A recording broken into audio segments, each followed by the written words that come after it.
You know what was weird about Joe Biden's speech last night? His victory speech, which was very good. If you haven't already heard it, please go find it. I'm sure it's on YouTube already. Kamala Harris's speech was also very good.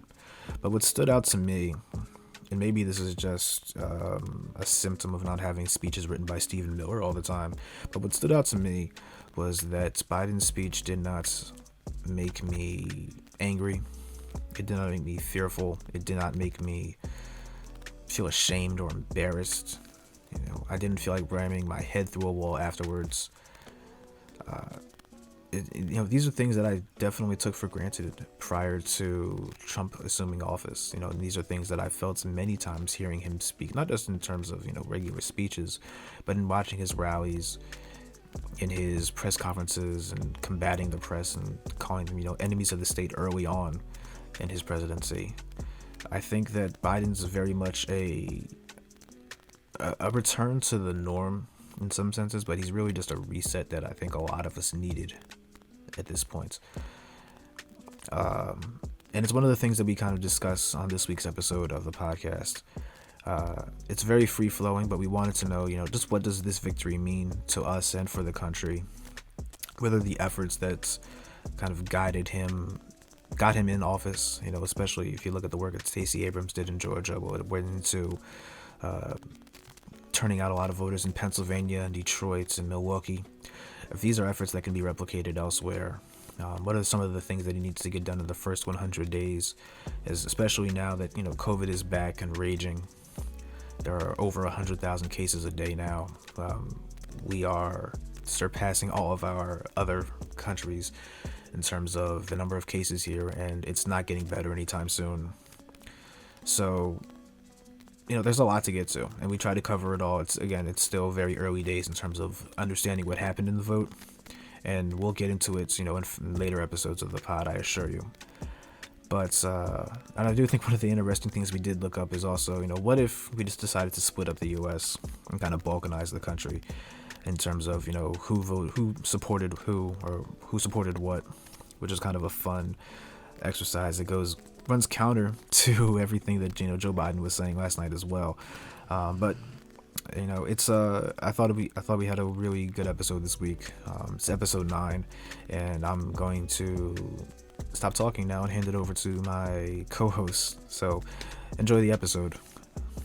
All right, guys, we have a new president finally, and more importantly, we have a new vice president. Howard alumni, shout out to her. Also, she's West Indian, so double shout outs to her as well. This was a crazy election. I can't remember, maybe outside of Bush versus Gore, that we had an election that comes down to the wire like this one did. I don't even remember that. Yeah, I was just like, Yeah, I vaguely remember that. I was only, I think, 9 or 10 years old when that election went down. So right. This yeah, this doesn't even seem. This one does seem crazy too, because I guess there's more media coverage around it as well, with not just media too, but the social media as well. People just kind of glued to their phones waiting for the results to come in.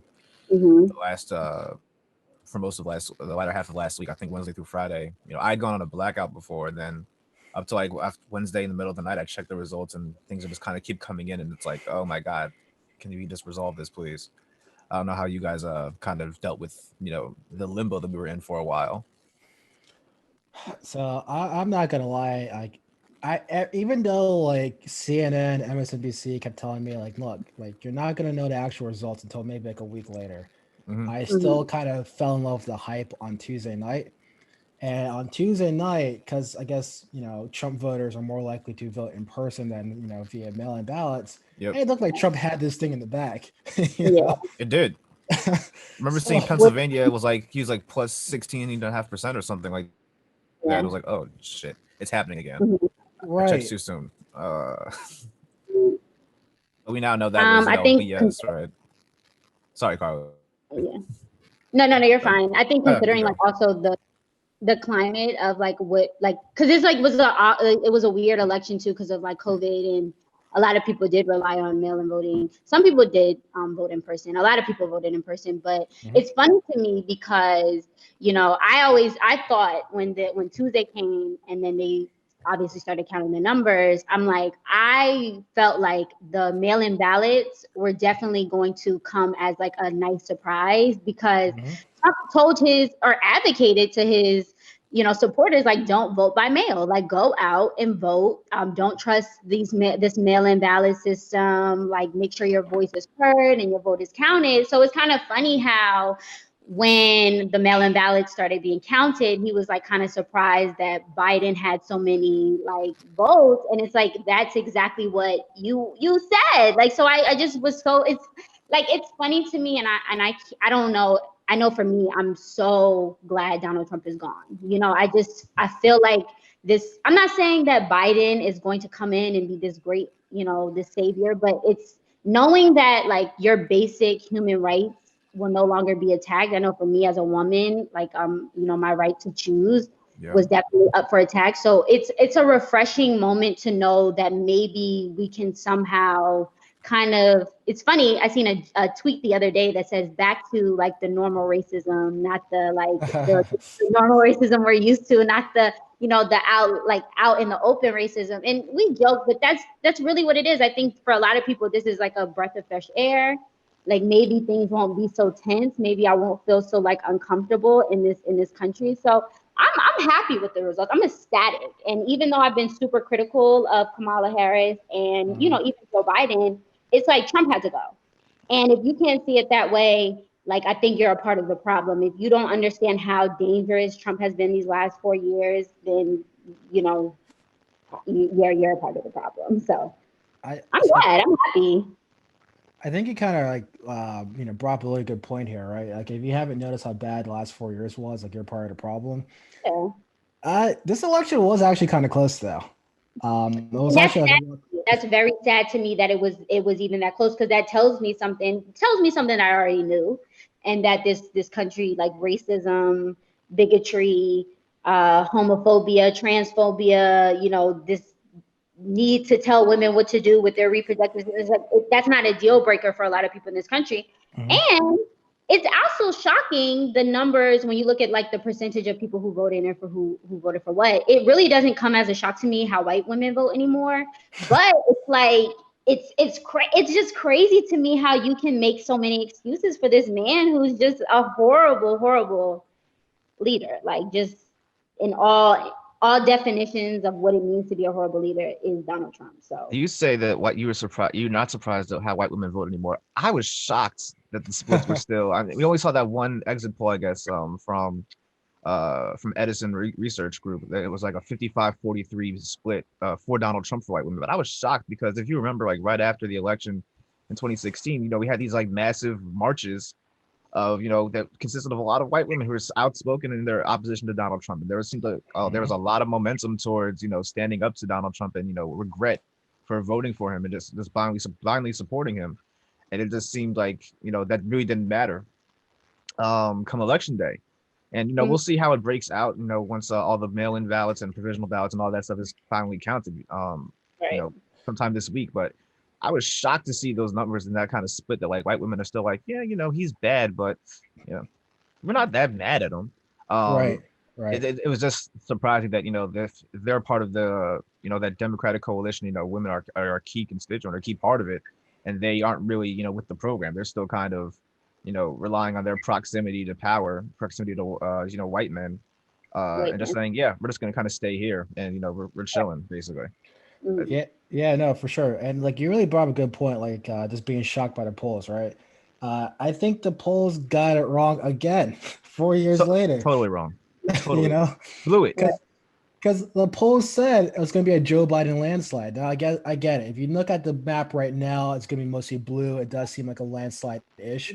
No, like a 5 to 7 million, I think, in the national popular vote, I think will have like a 5 to 7 million advantage, is what they're saying.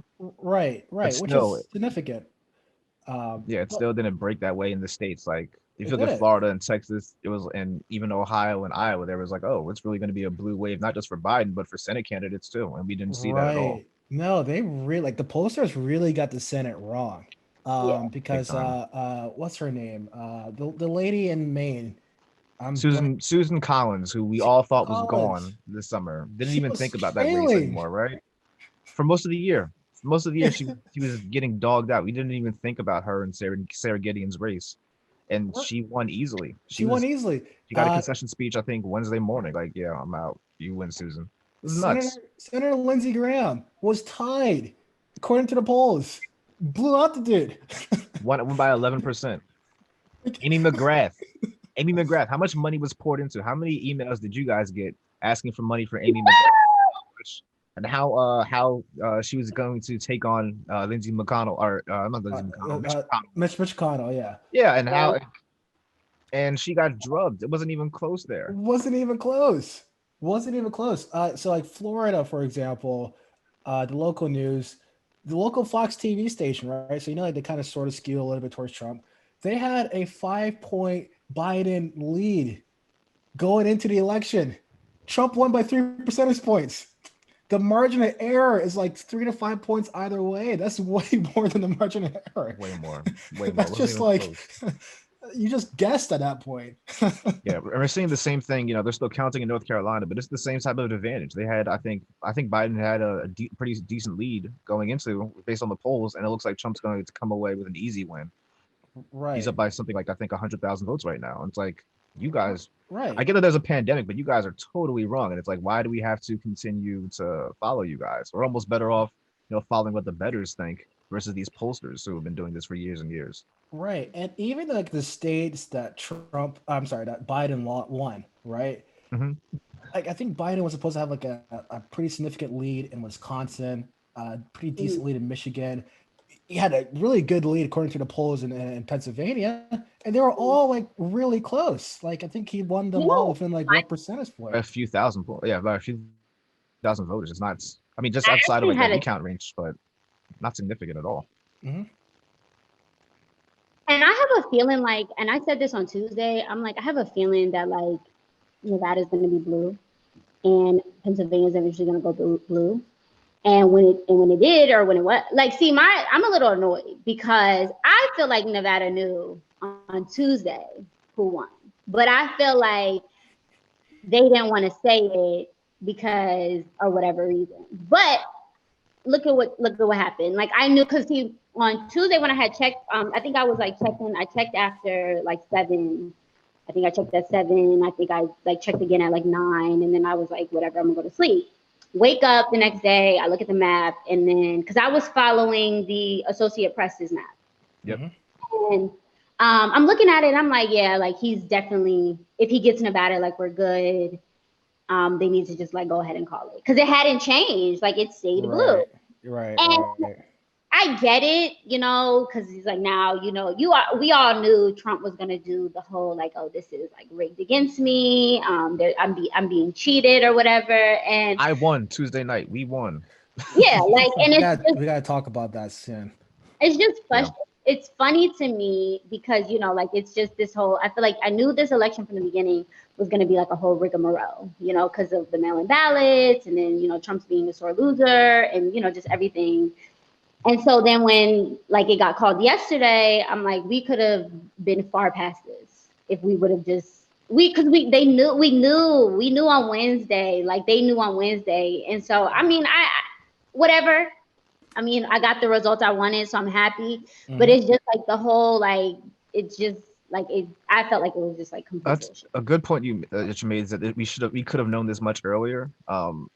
Like Nevada, like I've been following a couple of local writers there, and they've been saying like, look, all the votes are coming out of Clark County, which is Las Vegas. It's where most of the population in Nevada lives. Right. All the expectations were that was going to break to Biden, and it did. And he was saying this on Tuesday and Wednesday. We didn't get a call until I think yesterday about Nevada. Yeah. And it's just it's if you follow the local people, like I know a lot of us, we probably just pay attention to what's happening at the national level, but the local folks were telling us like same thing with Atlanta, same thing with like Philadelphia. They were like, these votes are going to break as soon as they get to the blue areas. It's going to break into Biden's favor in a big way. It's only a matter of it's not really a matter of if Biden's going to win, it's just a matter of how many votes are going to come through for him. But we should have known that much earlier. Important to note that if we're going to think these cities that have, turned green, turned blue, and has, whatever. You need to be mindful of the people that are in these cities. So we're not thinking Pennsylvania, we're thinking Philadelphia, which is a majority Black city. We're not thinking Georgia, because not all Georgia and not all of Pennsylvania was blue. There's like, if you look at the map on, even in PA, like it's like Philadelphia is green and some other like 2 other like cities are small, like whatever, and everything else is red. So it's like we need to be like thinking the Black people that went out and voted, and this is an important moment to acknowledge that like your vote absolutely does matter. Because if we all had this mindset going into it, like, oh, you know how this shit goes all the time, we probably wouldn't be where we are, because not everyone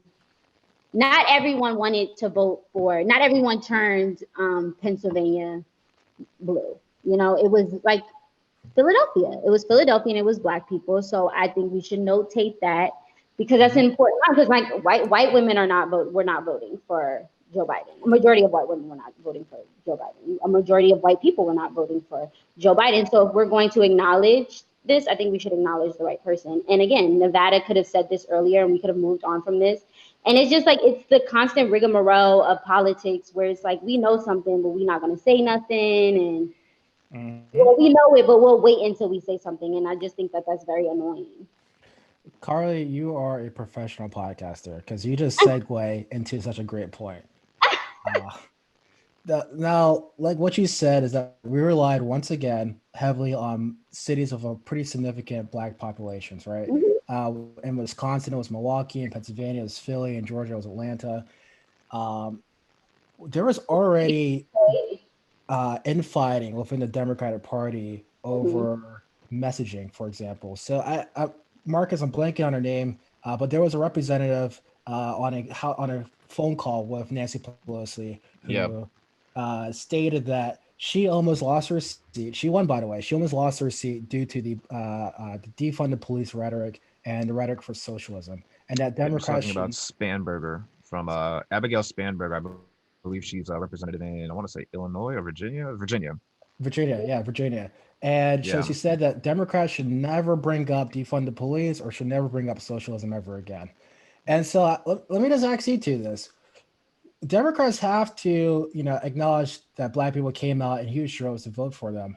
What should they do to kind of thank them, or what should they do to prioritize them in this next 4 years? One, they have to listen to them. You can't just rely on Black people to step in and save your asses every election and then turn your backs on them when they start asking things. Right. That's what happens. That's what's happened time and time again. And it's also why you have, I think, young people who are hip now to the fact that, you guys want us when it's a presidential election, when it's a big election, but then we actually need your help for things like student debt relief. And some of the things that matter to us, Medicare for all, we actually want to push for these things. You guys are like, no, settle down. Or, oh, you guys are being divisive. Or, oh, that doesn't work in the suburbs. It's not going to help us with white working class voters. Well, guess what? White working class voters are not voting for you guys anyway. We're here. You guys have to. So the Democratic establishment, and it's something that I'm actually working on for the site right now. The establishment either needs to listen to folks like AOC and Rashida Tlaib and Ilhan Omar and the gang and, these younger representatives and younger activists, listen to them, or they have to get out of these positions. Pelosi, he might have to just leave. The Democratic establishment, Tom Perez, you guys got to go, because if you guys are going to listen to these folks, and it's not just on matters of policy, it's even on matters of like outreach. Like, you're paying millions and millions of dollars for TV, and that's not winning over anyone. You should be spending that money on Facebook and digital outreach. I think there's a really good AOC interview in the New York Times where she's like, these people are spending a couple of $1,000s on Facebook campaigns a week before the election, where it's like everything gets done on digital. So they need to, again, the leadership just needs to pay attention to who they're listening to. They need to listen to younger people. They need to listen to people on the ground, listen to people like Stacey Abrams, and treat them as, they're allies in this. All right. This is your base. This is your party. You need to stop trying to reach across the aisle to never Trumpers who are just grifters and can't even control their own ranks. They have QAnon folks in their party. Stop listening to them. Start listening to folks that, are actually supporting your party and saving not just your ass, but the country's ass as well. Because once again, Black people stepped up. Black women really stepped up and saved us from ourselves. All right. And we need to start giving them the attention, the power that they deserve for that effort. Absolutely. as a Black woman, that's a major thing. You know, we constantly, and this is not something new, but it's this constant idea that we're constantly being overlooked in literally all aspects, like in the workplace, in education, even though we're the most, you know, educated group of people in America, according to like recent studies. I think they do like a study every year, and we come out always like the most educated, but we always feel like we are the backbone of major, you know, change in this country, but never given like proper credit. Like even, you know, during civil rights, women, you know, it's funny because I always have to explain this to people. During civil rights, with civil rights and I think the second leg of women feminism was going on at the same time, and Black women had to make a choice. Do we choose to identify, you know, with our, like we see our, you know, they see their fathers and their brothers in the streets getting or whatever, dealing with the stuff that they have to do. So they had to choose, and they chose, you know, civil rights, and we were the backbone of civil rights, and we're the backbone of a lot of things. But when do we ever get our acknowledgement? And I'm not saying like, oh, shout out to Black women, like really acknowledge us and really help us like that we help you. And that's what I'm saying. Like we always want to thank these anytime an election, we always look at these specific places and we follow, like, are they going to be red? Are they going to be green? I keep saying green. I don't know why I keep saying green. Are they going to be blue? Green's my favorite color. Are they going to be blue? And we need to pinpoint exactly who is voting, because not everyone in these places that are, you know, giving us the results that we want is everyone. It's specifically specific people. It's Black people. It's Black youth. It's Black women. It's even elders, like people who have maybe been born at the beginning when there was not even like voting rights. They couldn't vote until they were 4. There are people alive today. And that's why I said I think people realize how important things like this are, because there are people alive today that were not allowed to vote until they were like 30, 40. And so to me, I think it's a matter of, since we won't replace the elected officials with younger progressive people, how about we start talking to younger progressive people and working together to invoke a change that's better for everyone, and not, you know, just following, you know, we vote these people in and then it's like, okay, thanks for helping us. All right, we'll see you in another 4 years. So I'll say this though. You know, at first when Hillary Clinton was running and she was like, I have a shot at Georgia, I was like, no way you don't. Like, it's white and red. And like this year, it was like the same story again. Like Joe Biden was like, I have a shot at Texas, I have a shot at Georgia. And I was like, dude, no, like focus on like reliable blue states. But Stacey Abrams changed my mind handily. And so I saw this meme that was on IG that was like, you know, what Stacey Abrams did in Georgia is getting like Black people out to vote, register them out to vote. Now, they voted blue despite all the suppression efforts by the governors. After being cheated in her own election. Like, she was cheated out of her own election and still went out and registered a whole bunch of people because she cared so much about the cause. I think like that. Like, right. 100,000 voters, I think, are attributed efforts to get like automatic voter registration done. So just a huge effort. Something like that. And I don't know if you guys remember, like, you know, just seeing like those news films with like those long lines in Atlanta, just like waiting to vote. Like, why is that in 2020? So like my question is, if Stacey Abrams is able to do that in like Atlanta, what about a state like Mississippi? I think Mississippi has like the highest percentage of Black people out of any U.S. state. Should Mississippi be in play? Louisiana comes in second afterwards. I think they have the second highest percentage of Black people out of any other U.S. state. Should Louisiana be in play now? You know, should we just do that same Stacey Abrams thing that she did here in Atlanta and Georgia? Should we focus that now on other southern states with higher percentages of Black people there and try to make them more competitive? I mean, the answer is yes. But again, this goes back to the leadership question. For a lot of what we see, are a lot of why Democrats don't like win in places like Mississippi or Louisiana, or make the inroads that they could in those states, is because Democrats don't want to invest the money in those places. They're still spending money on TV when nobody watches TV. All right, for outreach. They don't want to invest in digital firms. They don't want to invest in, you know, grassroots organizations in order to make these things happen.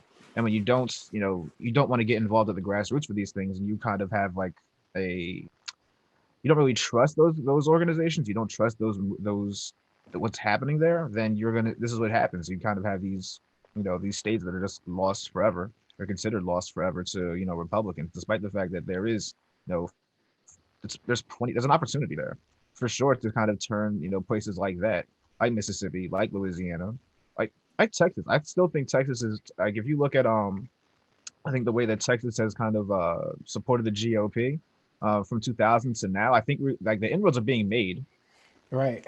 but it's still it's just taking longer than I think a lot of people expected. And I think a big part of that's going to come with like outreach to not just Black people, but Hispanic voters as well. But again, the opportunity is there.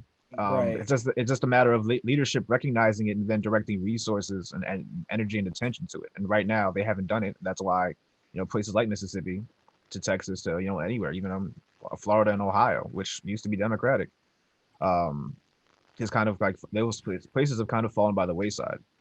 Mhm. Right. I'll say this. This might be a little bit controversial. I am happy as hell Florida went like as red as it did. I am so tired of Florida dictating our foreign policy. The whole reason why we still have this embargo of Cuba is because we're so scared about losing the Cuban vote. The Cubans have spoken. They don't care if we threw in a moderate Republican as our nominee. They're still going to see him as a socialist, and they're going to vote for the guy that wants to be the actual dictator of the U.S. So they spoken. I'm glad. You know what? Yeah. Forget Florida. I don't care. They have too big of a voice anyways in our foreign policy. So I was actually happy to see that Florida went as red as it did, and that Joe Biden still It's won. not just Cuba, is it?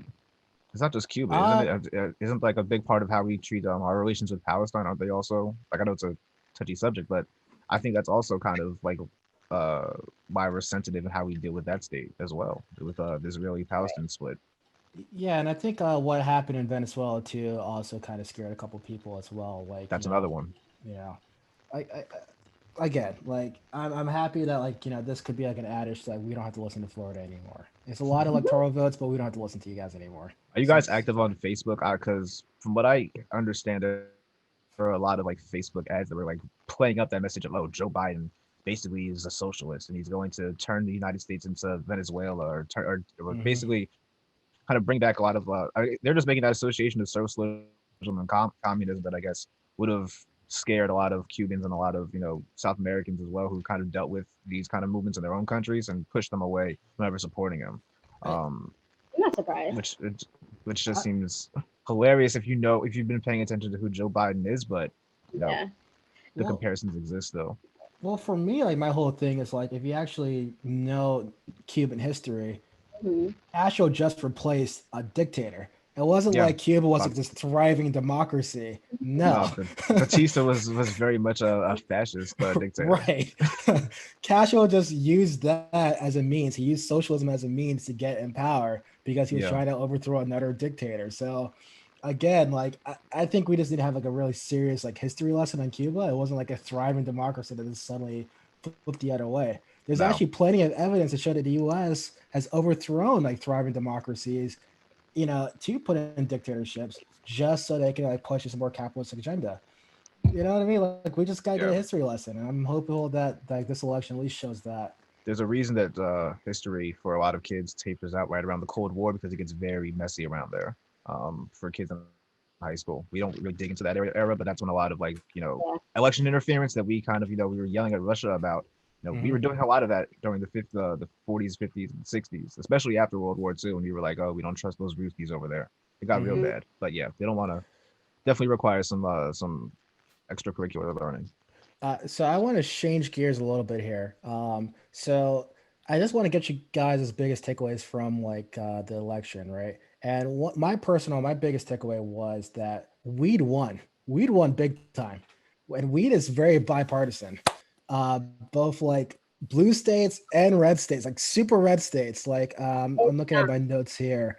Mississippi, who just got rid of like the Confederate flag and their state flag, voted to legalize weed. Montana, South Dakota, like very red states voted to legalize weed. They decriminalized, which I think is an important notation to the difference between decriminalization and legalization. So in Oregon, whichever one you say, they decriminalized LSD, shrooms, weed, cocaine, like basically most the big drugs. We headed to Portland. Huh? We're headed to Portland then. Yeah, they were like, they were like, a lot of people were like very confused, like, oh, why would they do something like that? And I think it's a really great step in the right direction because I have always been an advocate of the like decriminalization of like drugs because I don't believe that addicts should have to go to prison. I think the idea that someone has an addiction and should seek help for their addiction rather punishment because being an addict shouldn't be something criminalized. That's a condition like being you need help.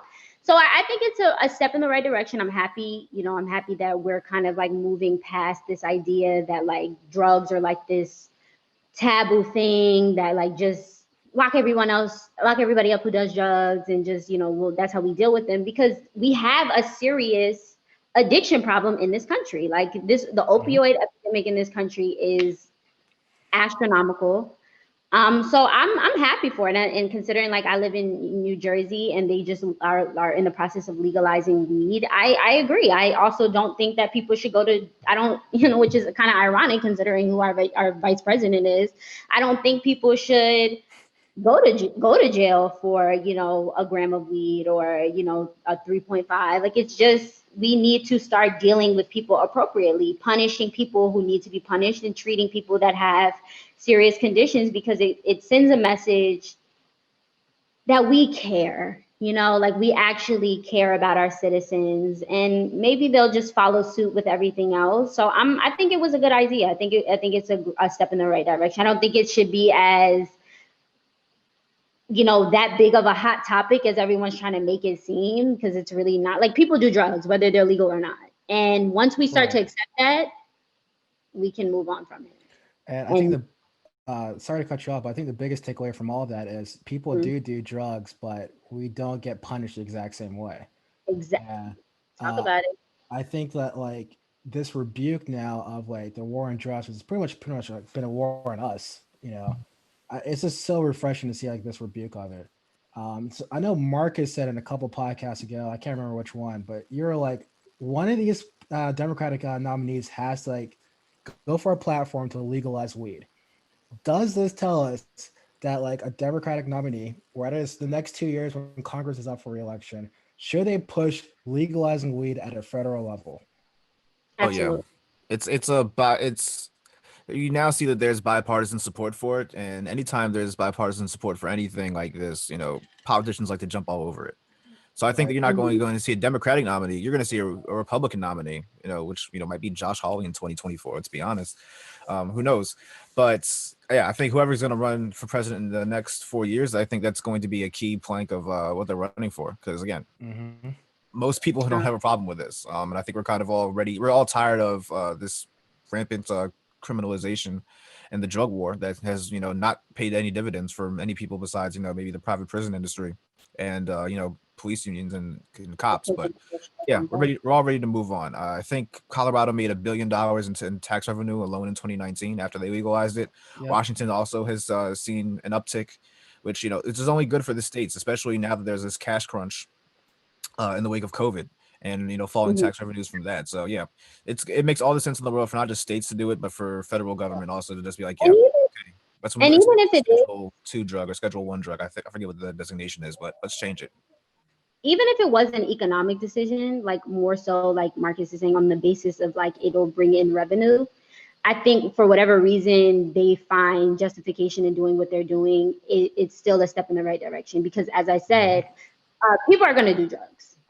That's just what it is. There's, just like people are going to commit crime. There's no deterrence in locking up people for doing drugs. It's not going to make the addiction rate go down. People are just like we've seen. People just find smarter ways to get away with the things that they do, and I think it's like knowing that. Hey, like I do drugs, and if I get caught, knowing like, okay, damn, they're gonna send me to rehab instead of sending me to jail or prison. I would if you're I feel like if you're really an addict, that's a good idea. Like I don't think too many people would be opposed to that. And so like I have no problem with that. And I have, I think it was one of my biggest takeaways from this election, amongst other things. But I hope we can kind of continue down the path of criminal justice reform, because I consider this a part of criminal justice reform. I hope that we can now find other ways to deal with people, deal with like things that we deem criminal, but more might be like deep rooted in something else. Like, I'm trying to think of like different examples, but like instead of like, we know how the criminal justice system impacts Black and brown people. Right. And it's, it's my hope that we can continue this path of like decriminalizing people based off their skin color, because that's essentially what it is. Like Black and brown people are arrested and convicted at much more higher rates than their Caucasian counterparts who do the exact same thing. So I think it's a win. I think it's definitely a win for hopefully the like urban areas, people who live in urban areas, people who are Black, people who are brown, Hispanic, other minorities. Yeah, so I'm cool with it. I'm cool with it. I'm happy about it. Yeah, no, for sure. And I think this kind of, goes back to like our, I think our talking points at the very beginning was like, what should a Democratic Party do for Black people, once they get into power? And I think like criminal justice reform, not saying that we're all criminals or anything like that, but like you said, it has been targeted. Yeah. Right. It's just been overly targeted towards us, and it's punished us.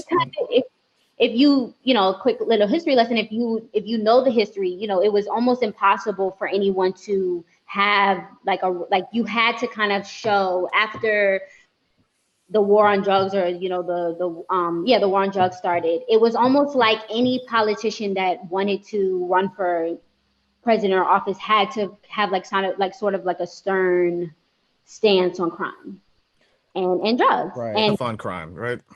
Yeah. So when we look at this, it's like we're kind of moving past that. We're no longer saying like we have to be tough on crime. Not saying that if you don't say you're not tough on crime, you won't be tough on crime.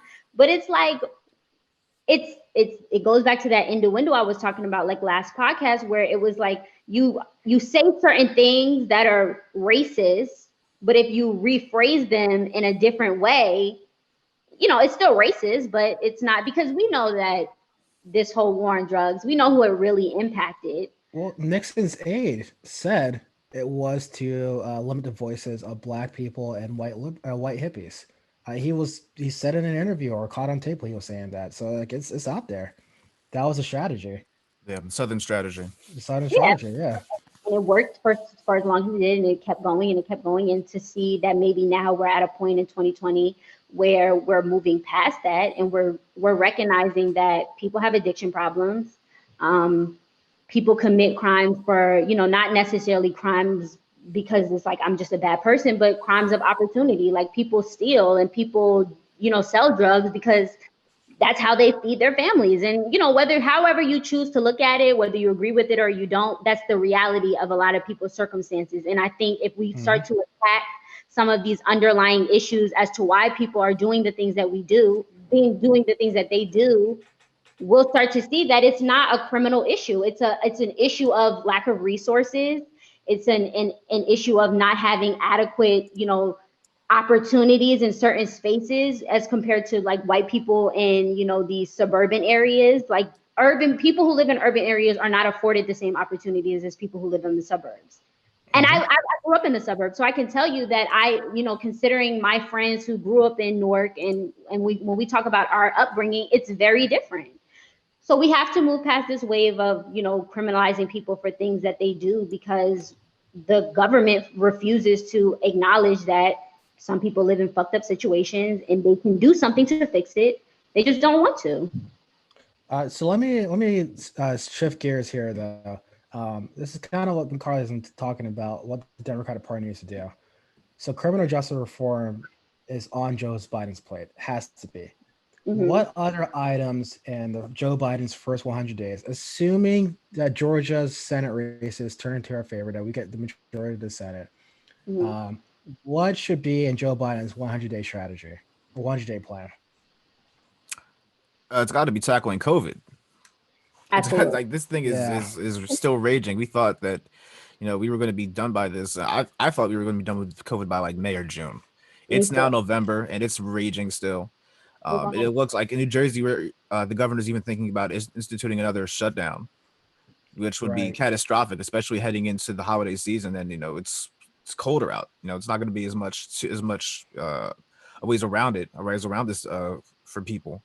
But yeah, he's got to first 100 days. He's got to issue a mask mandate. He's got to get a stimulus bill done. I think some sort of stimulus checks that are greater than I think the amount that we got in May, which was like $1,200, I think, for many people. It's got to be more than that, I think, and it's got to be provided for a certain period of time. I don't know if it's 3 months, 6 months, whatever.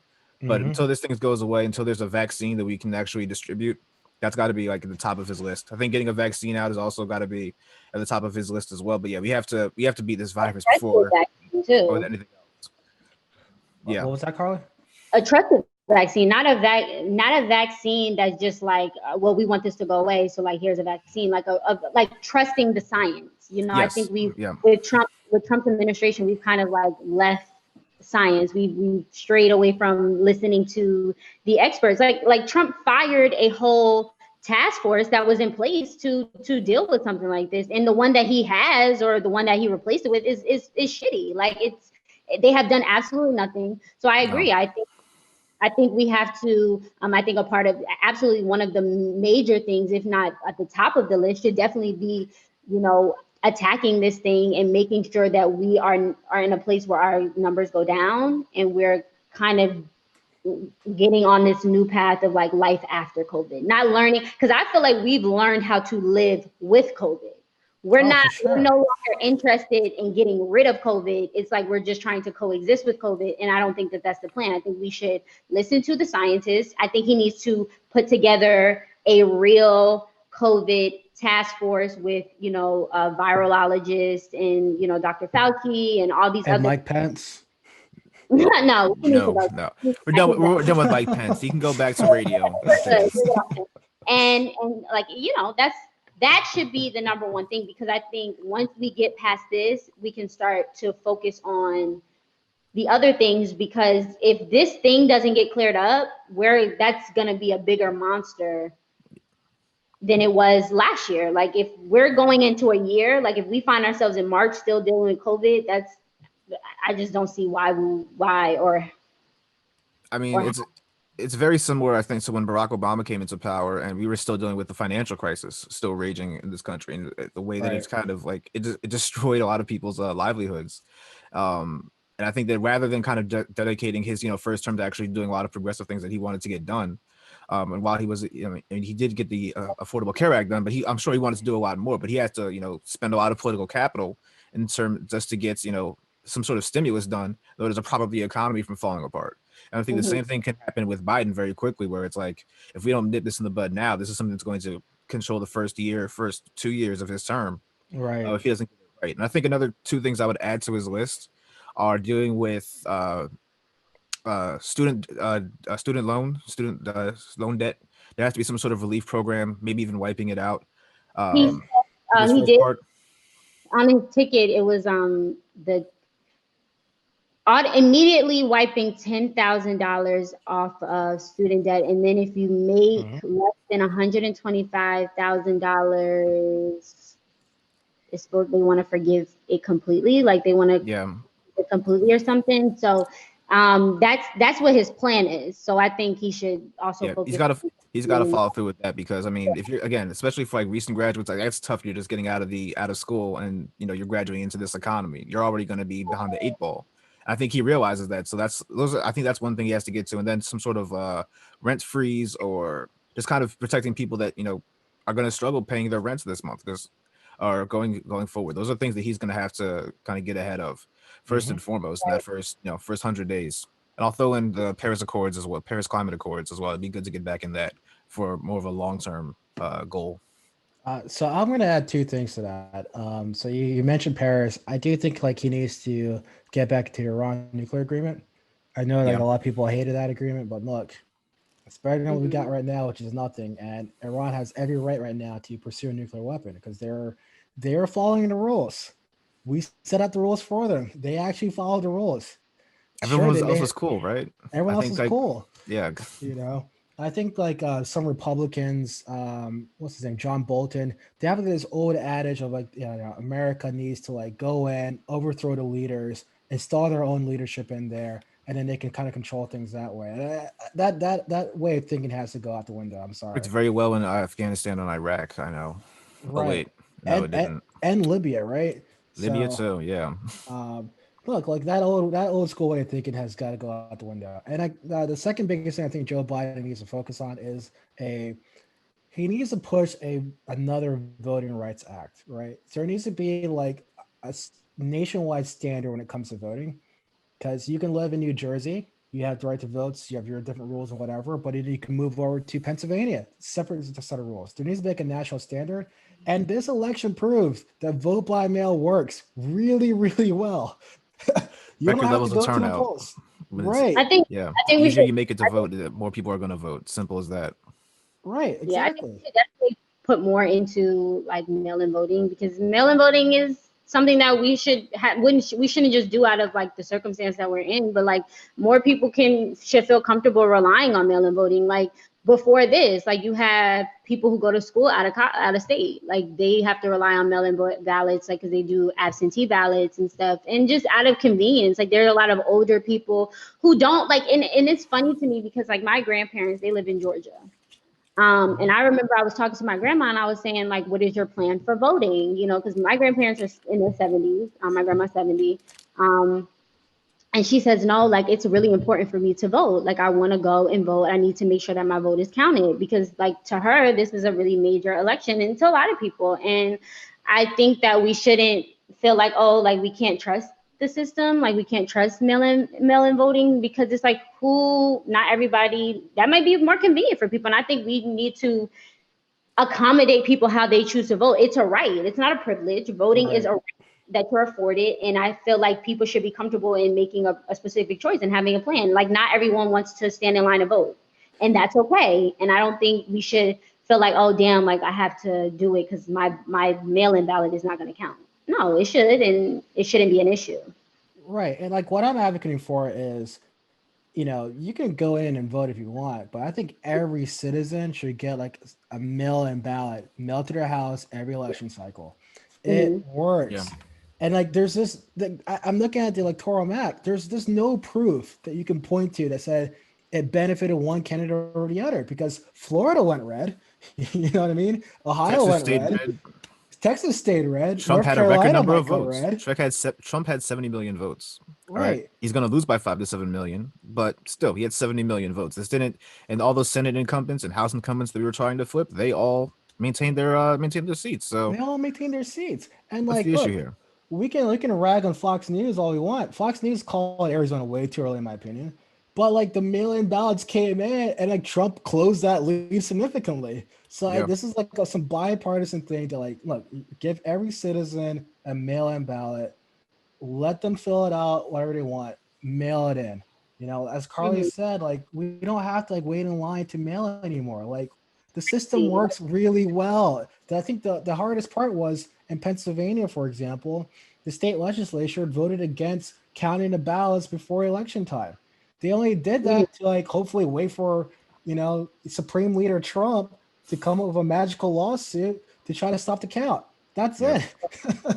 But politicians are wanted it to fail, but it works really well. And I think like the Democrats really got to push for that. I think Really Ohio and do. Florida are two states that started counting early, and that's why we had their results pretty early on in the race. Pretty And early on, if you yeah. see that it works there, I mean, it makes unless you have some ulterior motive, which as we're finding out, that was kind of the Trump party and the Republican Party's game plan. There's no reason Yeah. not to do this. I don't know if it's 100 days, if it's something that he'll do first, but it's definitely something he needs to get to because it makes no sense, as you said, that we have that elections are geared or kind of changed by the state that you're in. It should all just be one country. It should all be handled in one uniform system. Um, um, Another takeaway that like I feel like with the whole mail-in thing is just if and it's like what's funny to me is like these mail-in like as they're counting, I just it was confusing to me how like people are saying like, oh, I voted my mail-in, like I mailed my ballot in like October 24th or something. you can track it. You can track your ballot and see if it's like been received and stuff. That's another important thing is making sure that that information is ready and available to people and that they are aware of this. Like there's, like they say in Georgia, because they're about to have a runoff, like they're telling people to make sure like you're checking your ballot, or even when they were like still holding off for the vote, they were like, you know, if your ballot, if there's something wrong with your ballot, you have until this day to, you know, basically like do something about it. And that's that information for me, I feel like I only saw on social media. And it's like, you have to think about people who are not like very tech savvy, or people who are not, you know, very active on social media. Like where else would they get this information for? So, you know, just, I think if we're going to get people to register to vote, if we're going to emphasize the importance of voting, I think it's important that people are aware of their options and they are comfortable knowing that whatever I choose, however I choose to vote, my vote will be counted, my vote will matter.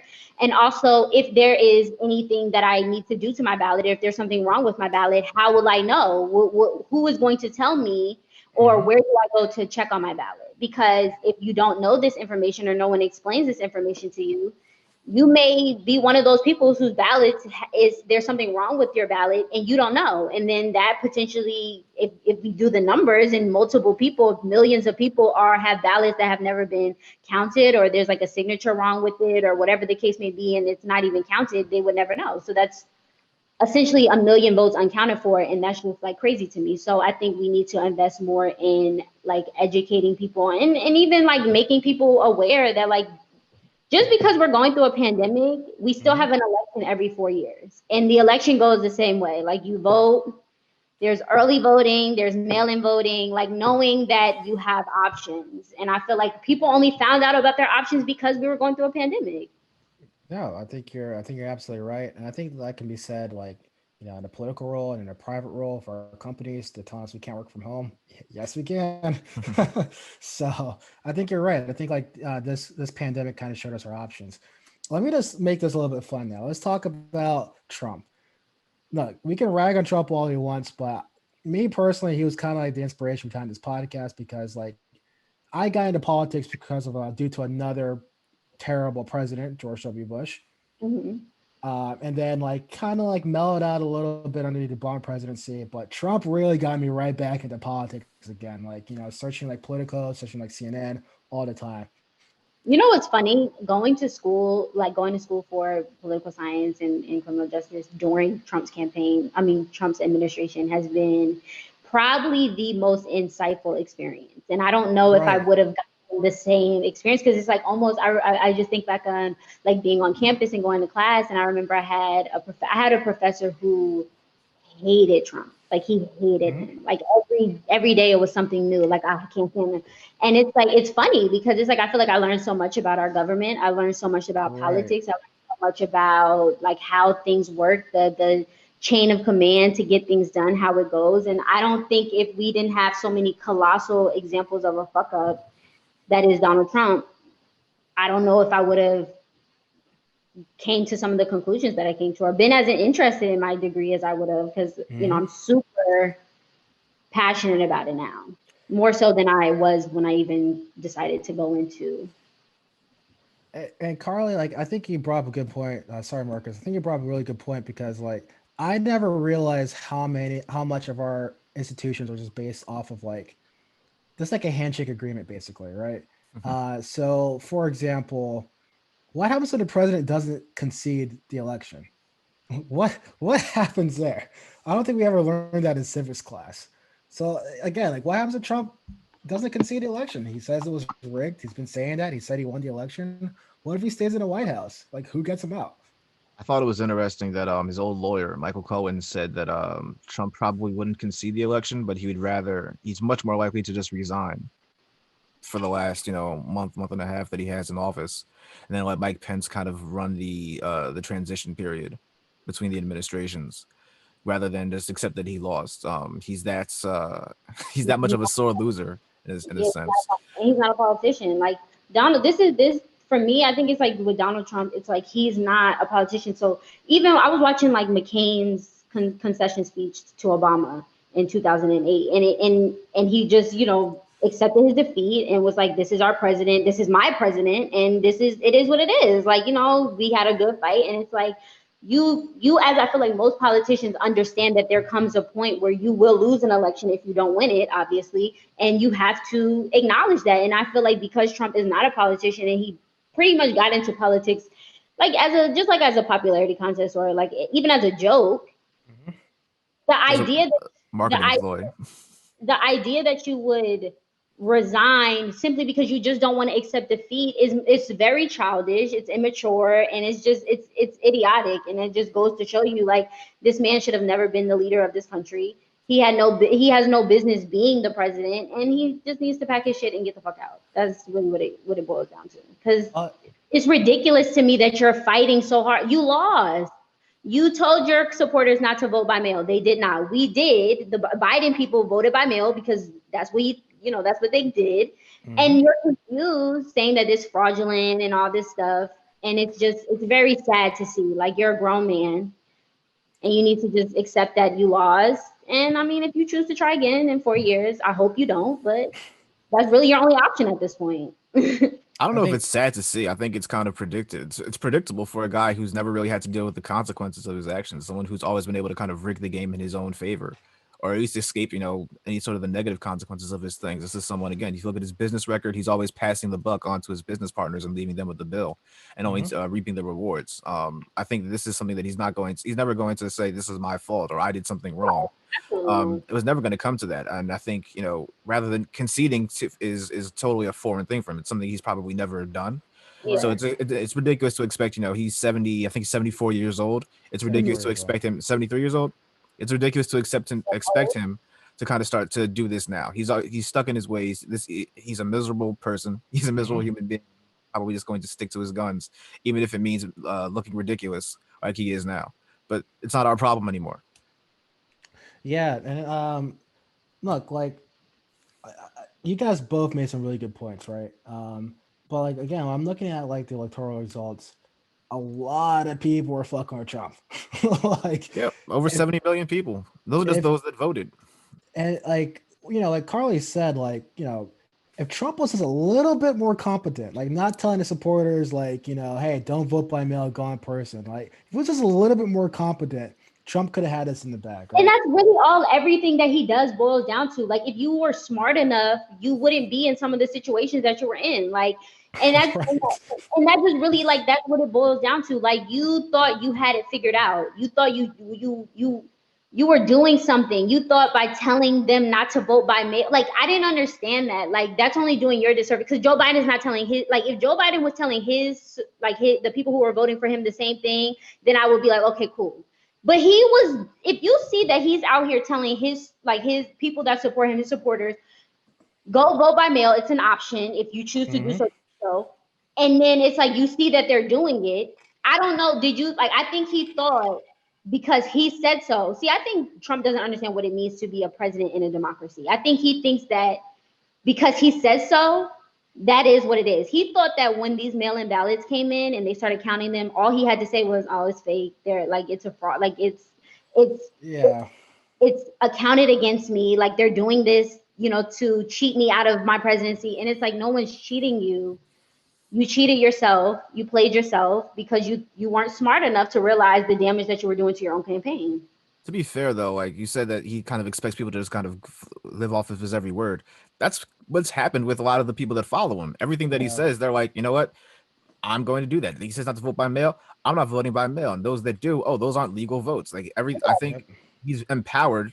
I think the scariest thing about, our political situation right now and, our institutions is that we're really not built to kind of handle a cult that we have here with Trump. People are just going to follow him by his every whim instead of, kind of evaluating these things. Like I think a lot of more informed voters will. It's just like, what Trump says is law. He's the supreme leader.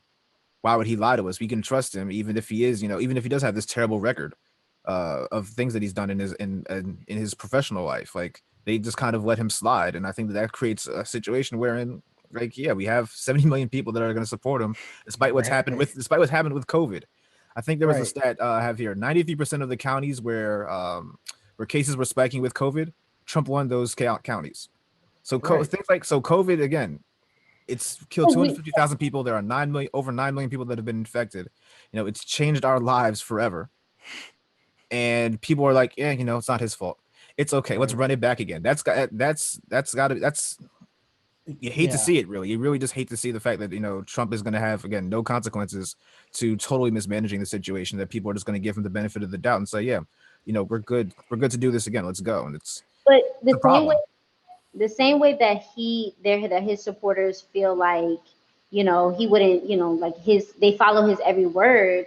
It's kind of like, again, like why we're in some of the situations that we're in, because it's like you have him who has like he realizes how people stick to his every word. He's aware of the power that he has over these people that support him, and he went out and basically said, like, you don't have to wear a mask.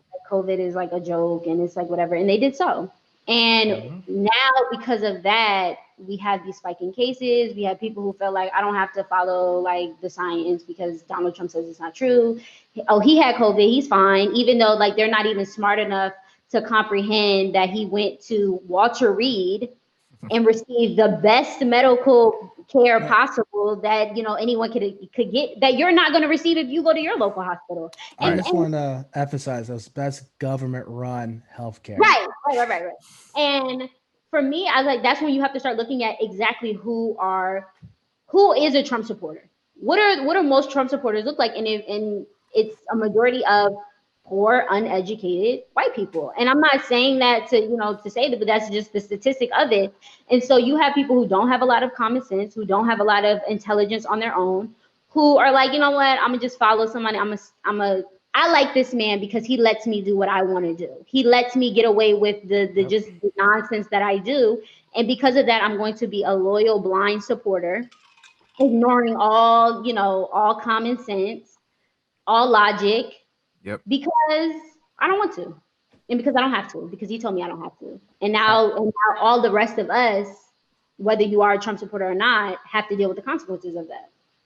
All right, so let's wrap up this podcast on a very fun topic that Marcus put into the OneNote here. Ooh. This is completely hypothetical. If we had a magic wand, whatever, right? Type of question. Should we split up the United States? Meaning, should we just split up the country, put the Trump supporters in one part, and then we can take the rest of it afterwards? So I wouldn't do that. I would have moved them off of their land. I would just carve up the country differently. Look, we have 300 million people living under, or over 300 million people, I think, living under one country. It's unsustainable. What I like, how I want my country to be run isn't the same as someone in North Carolina or Tennessee wants, how they want their country to be run. So let's split it up. All right, let's be like the Balkans, maybe Europe, and let's carve this thing up. Northeast should be its own country. All right, nothing that's happening in New York, Connecticut, Massachusetts, New Jersey, Maryland. We want something completely different from what the folks in like Iowa want. So let's make that a country. Let's make all of the land, I think, west of, let's say Pittsburgh, east of Colorado, and south of Chicago. That's one country there, because nobody cares about that part of the world, right? We're just flying over it. There's no cities that we're trying to visit. There's no parties. There's no colleges. There's nothing. So they get their own. Texas is its own country, all right? It was before the United States. It was not before, but it's pretty much its own country anyway. That's its own country too. Florida, probably its own country. Maybe if they turn a little more blue, they can get Georgia in on it as well, but they should be their own country as well. There should be definitely a Sun Belt, like Southern Sun Belt country that's basically from Louisiana to, I guess, South Carolina. That's its own land. But yeah, we don't agree on anything politically anymore. So why should we share a country? And again, all these flyover places or southern places, you guys don't have any resources. What do you guys have for us anymore? You guys don't have anything that we want. Besides like Mardi Gras in New Orleans, what are we going here for? What's in Kentucky? What's in Tennessee? Shouts to Nashville, very beautiful city. But I'm not trying to go there. I can fly over it and be good with the rest of my life. Illinois, Indiana, what the hell is in Indiana? Nothing. All right, so let that go too. Who else we got? The Badlands. Who the hell cares about Wyoming? There are 500,000 people in Wyoming, fewer than the city of Boston. All right, Wyoming, you got to go. All right, you got to link up with someone, or you got to get the fuck out. Utah, maybe Utah can be its own, because Utah's weird as hell. It's a Mormon state, pretty much. It's kind of its own country anyway. So everyone only like Salt Lake City, right? Or maybe Provo too, because I guess BYU, the university is up there. They live in that one little central location. It's that one location. That's basically, and it's all this land that we like test our bombs out on. All right. make a decision. All right, you guys can join up with Colorado and make a state, or you guys can be your own thing. But whatever, we don't need you. All right, that's my thing. Like all these states that we argue about, states that maybe Bernie Sanders won in the 2016 primary. These Republican states that we got to reach out to for like working class voters. We don't need them. Let them go. All right, stop reaching out for their voters. Stop making them a part of the United States. Let them be their own thing. If they want Trump to be their king, let him be their king. But we don't need him. We can ignore them in Florida, in New York and New Jersey. We can ignore them in Florida. They can split off and do their own thing, which seems right. They can loop in Puerto Rico as well and create their own nice little country there. But yeah, let these flyover places go. All right. See, I don't have no problem with that because I think if we're being honest, like it's very clear that this country is divided anyway. So it's like instead of like constantly complaining about what the other side is doing and how we don't like you don't mess with the other side, you don't like the way that they think, you don't like what they stand for. It's like just give people like either do it the way Marcus is saying it or literally just split the country right down the middle like they did it before and just tell people like if this is what you think and this is how you feel and this is what you want, you go on that side. If you think this way and if you support these things, if you feel this way, if you're for this, you come over here, you be over there. Instead of this constant like feeling like, oh, I live in an area with people who have opposing views as me and my voice is not heard because I'm outnumbered or I'm, other people are overpowering me. And I don't think that that's fair. So I agree. I think we should just literally just take like a right down the middle of the country, whether you want to do it this way, whatever, I don't care. And just be like, pick a side and stay over there. If you change your mind and you want to, you see things differently. Cause I feel like maybe if you group people with common ideologies, maybe ideologies is a good one. Yeah. Like if you have, maybe you'll see that like, I can get shit done that I need to be done because other people support me and vice versa.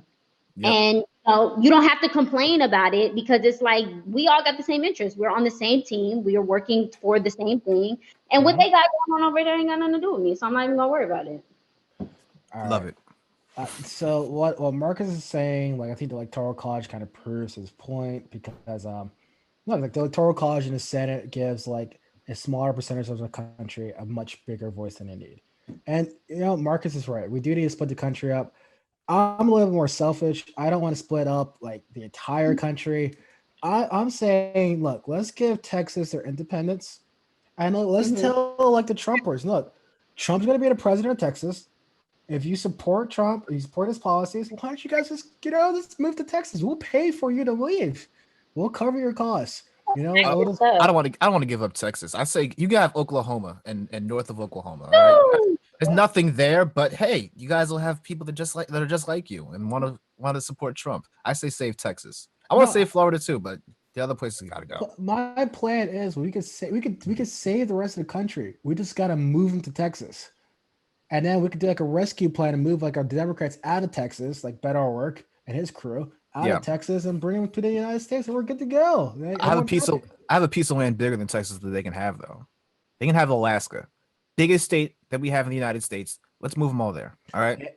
And it's close to Russia. They can keep their eyes on Russia for us too. It's perfect.